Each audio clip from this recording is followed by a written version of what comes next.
Right now, we are staring at a major potential conflict. The United States and Iran are locked in this incredibly high-stakes standoff, a real collision course between military threats and, well, some pretty desperate diplomacy. So what's really going on here? Let's break it all down.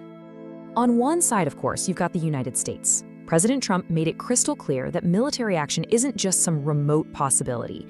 It's being considered with, and these are his words, great power, enthusiasm, and purpose. I mean, that kind of language, it really sets a tense backdrop for any kind of talks.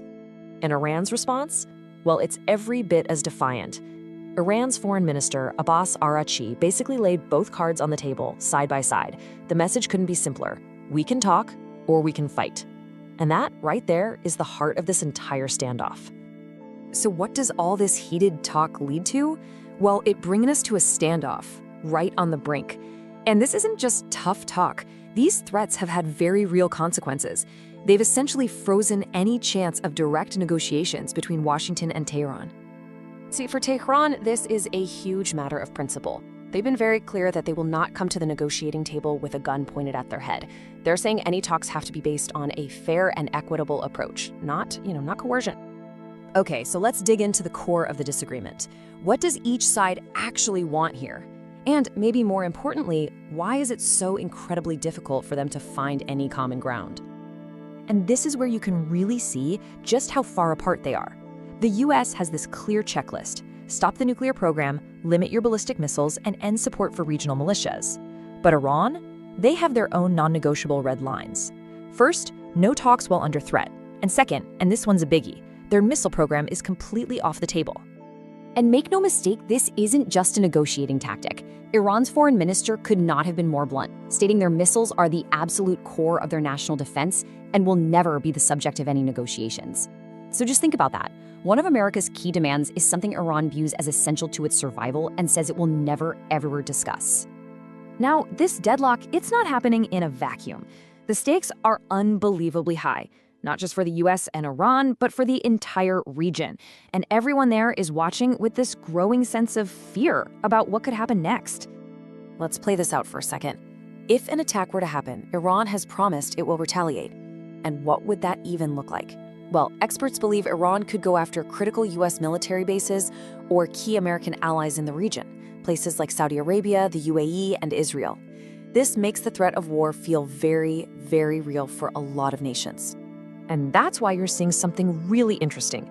Very few countries in the region, even the ones who are strongly opposed to Iran, are actually cheering for a US strike.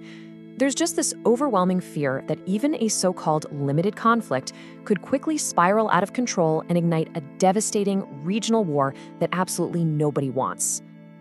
It's exactly these fears that have kicked off this urgent race for a diplomatic solution. You have international players just scrambling to pull both sides back from the edge before it's too late. So who's trying to step in and mediate? It's actually a pretty significant list of regional powers. We're talking about Saudi Arabia, Qatar, the UAE, Oman, and Turkey. They are all actively pushing for de-escalation, trying to get Iran to the table.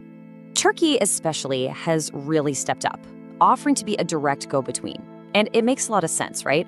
It shares a border with Iran, and its president, Erdogan, has a decent working relationship with President Trump. It puts Turkey in a pretty unique spot to maybe bridge this massive gap.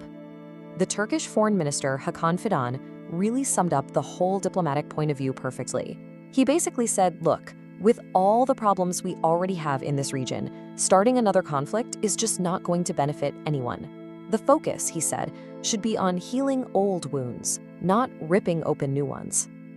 But there is one last crucial piece to this entire puzzle that we have to talk about, and that's the immense internal pressure that the Iranian government is facing at home. This domestic turmoil is absolutely shaping every single decision Tehran makes on the world stage. And we are not talking about minor unrest here. These threats from the US are coming right after Iran brutally crushed weeks of massive anti-government protests. Now, according to the government's own official numbers, more than 3,000 people were killed. That is a staggering figure that gives you a sense of just how big this crackdown was. So what's driving all this public anger? Well, it's a perfect storm. You've got a sputtering economy which is being dragged down by these crushing Western sanctions, plus what many see as government mismanagement. All of this has created widespread public anger, which puts the leadership in this incredibly tough spot. Appearing weak to foreign pressure could be politically fatal for them at home. And that really leaves us with the ultimate question. Iran is caught in this vice grip, right? Immense pressure from the United States on the outside and significant violent unrest on the inside. So what can they possibly do next? Every single potential move carries enormous risk, and right now, the whole world is just waiting to see which path they choose.